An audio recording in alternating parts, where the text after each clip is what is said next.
Nagpapasaklolo na dahil hindi kinakaya si Vice President Inday Sara Duterte. Yan ang ugong-ugong sa Kamara. Kaya naman, ang kampo ng mga congressman ay di umano hahanap ng isang private lawyer na magpapataob umano kay Vice President Sara Duterte. Subalit, ang malaking tanong, sino ang magbabayad sa isang private lawyer na ito? Labis naman ang pagkadismaya ng mga taga-suporta ng mga congressman sa naging hakbang na ito dahil sinasayang lang nila ang pera ng bayan. Kaya't ang suporta na ibinibigay sa mga kongresista ng mga buwaya ay tila binabawi na ng ilan sa ating mga kababayang Pilipino. At sa pagkakataon na ito ay muling panalo ang ating Vice Presidente Inday Sara Duterte. Luis Tro, posible nga bang magmakaawa kay Inday Sara para patawarin ito? Narito ang paliwanag ni General Macanas. Magandang araw mga kaibigan. Bigyan natin ng reaction, opinion itong post, the Global Filipino Magazine. Title, House Eyes Private Lawyers for Sara Duterte Impeachment Trial. The House of Representatives is considering bringing in private legal counsel to reinforce its prosecution team if an impeachment court is convened to try Vice President Sara Duterte. Batangas Representative Luis Tro, who raised the proposal, acknowledged that many lawmakers lack active litigation experience. Okay. So, comment. Bakit noong 19 Congress, yung sinampa last year, wala namang ganyan. Nakaready naman sila noon. I think kasama itong si Luis Tro eh. Kasama siya. Ako, ang dami ng mga abogadong kongresista dyan. Bakit bigla nilang naisipan na kukuha ng private lawyers? Dihado na kasi itong mga kongresistang buwaya ito. Dihadong-dihado na sila. Hindi nila kinakaya yung ating Vice Presidente. Kulang kayo ng confidence sa inyong sarili.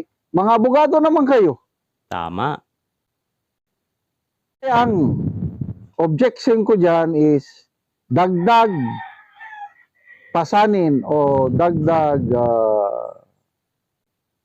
ang burden, ang magbabayad tayo na naman. Yes. Ito nga yung balita ng Abante.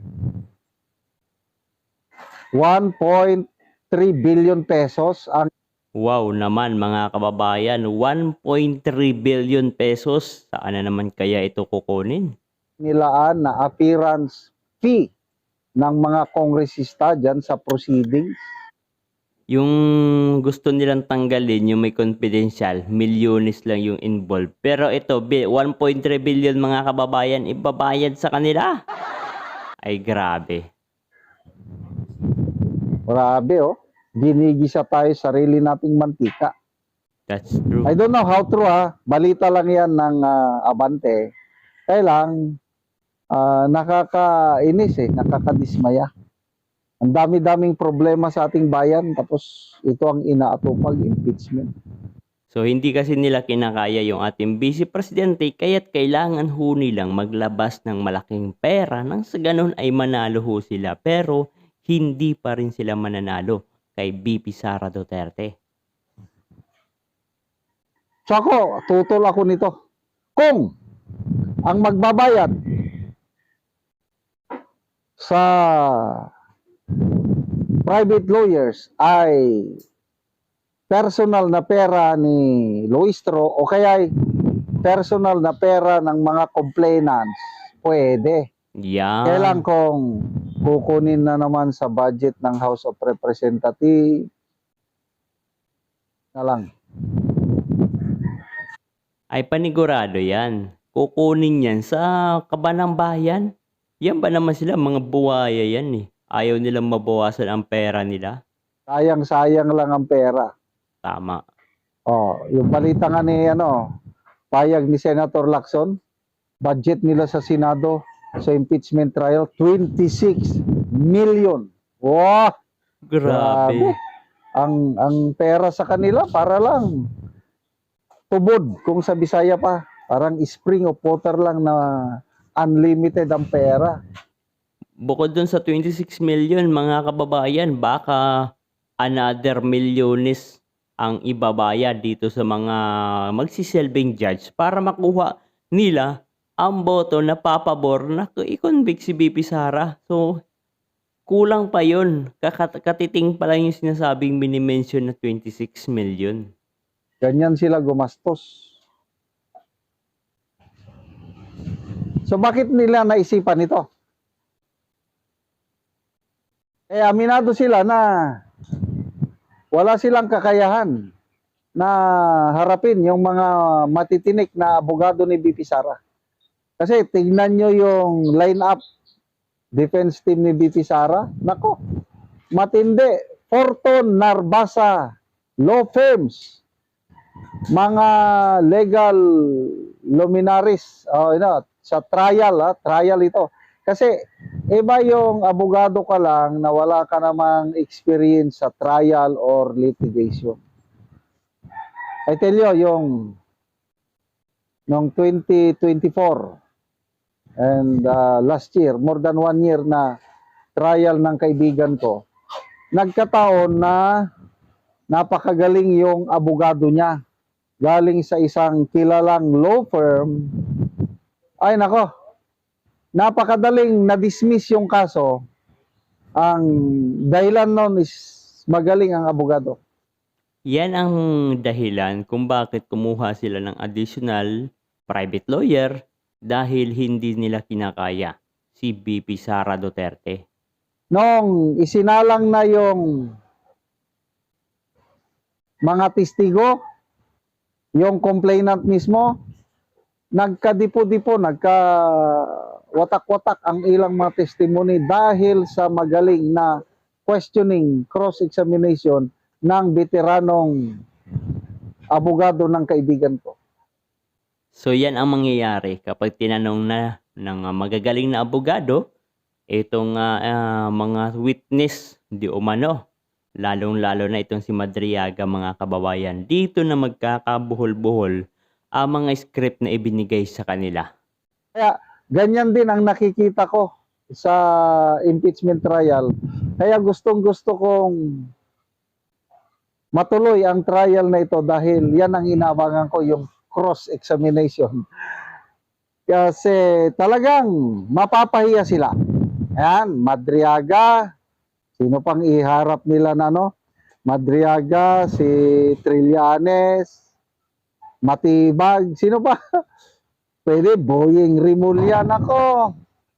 Bubutasan ng mga veteranong trial lawyers ni BP Sara yung mga iprepresent nilang ebidensya. Kaya handang-handa na. Sabi nga ni Atty. Michael Powa na we're ready to answer their charges. We're ready to present our evidences in the proper fora.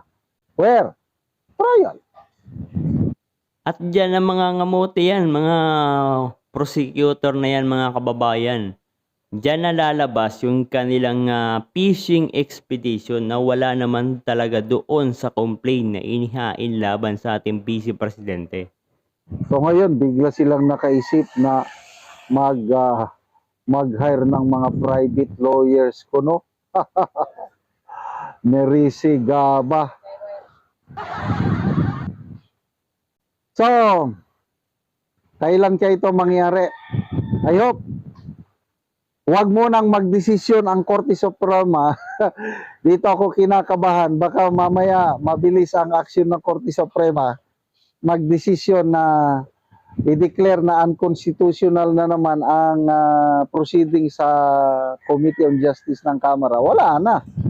Yan nga, yan ang posibleng mangyari. Lalo na nag-file na yung ilang mga Duterte alay na unconstitutional nga ang ginawang proseso nitong impeachment hearing o nitong mga congressman, mga buwaya. yari na kapag nagdesisyon yung Korte Suprema ay mas lalong iiyak ito mga buwayang ito mga kababayan. Di na tayo makakapanood. Ang gusto ko mangyari, ituloy mo ng trial. Yung full-blown trial talaga hanggang botohan. Kasi sigurado naman mananalo si BP Sara. Tama. Botohan. Acquitted si BP Sara. And then ang susunod, desisyon ng Korte Suprema declaring void ab initio unconstitutional ang proceedings ng Kamara. O, di, ang daming panalo ni BP Sara. Sana ganon ang mangyari. Sana magbilang ang Ayan nga, no, ang naging pahayag, komento, opinion ni General Macanas. No? So, posibleng mangyari ngayon na nagkaroon, natapos na yung impeachment trial at ligtas ang ating Vice Presidente. Tapos, nagdesisyon pa ang Korte Suprema na unconstitutional nga ang ginawang proseso ng impeachment. Nako, panigurado magwawala ho itong mga kongresista. Panigurado magmamakaawa itong si Luis Tro, mga kababayan. Dahil hindi na nila kinakaya yung ating Vice Presidente. O ngayon, bolilyaso ho ang kanilang plano, bolilyaso ang kanilang mga pangarap, at yung mga pumirma ay panigurado ito na ang inyong huling sandali dahil posible ho kayo na hindi na makaupo sa inyong posisyon maliban na lamang kung ang inyong mga kadistrito, itong mga congressman na ito mga kababayan, ay gumawa ng himala doon sa kanilang distrito dahil may akap, dahil may AX, dahil may tupad, dahil kay Speaker. Diba? Yan yung sinasabi nila, diba? Dahil kay Speaker. Kaya may tupad dahil kay Speaker. Kaya dahil tumitindi ang krimen sa ating bansa, di isisi na rin natin mga kababayan dahil kay Speaker. O, di ba? So, ano ho sa tingin nyo, ano sa palagay nyo mga kababayan, itong nangyayari ngayon, itong lumalabas ng mga impormasyon, no? Na kukuha ng private lawyer itong mga kongresista dahil nga ito mga lawmaker mga kababayan, hindi naman ho ito lahat abogado. May iilan dyan abogado pero hindi lahat abogado. So nag-abogaduhan lang ho sila dyan pero wala ang katotohanan mga kababayan. Mapapahiya sila dito sa kanilang gagawin laban kay BP Sara Duterte. Nako, magmamakaawa yan. Lalong-lalo na yun si Luis Tro mga kababayan. Magmamakaawa yan. Hindi nila kakayanin yung ating Vice Presidente. Kaya mga kababayan, hanggang sa 2028 manatili ho tayo matatag. Dahil sa 2028 ay uupo ang isang tunay na leader na may pagmamahal sa ating bansang Pilipinas. Walang iba kundi si Inday Sara Duterte, ang susunod na presidente ng Pilipinas.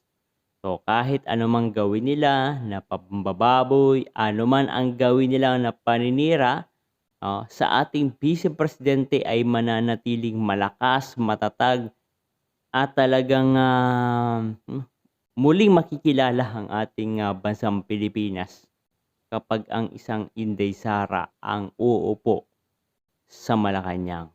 Inday Sara Duterte.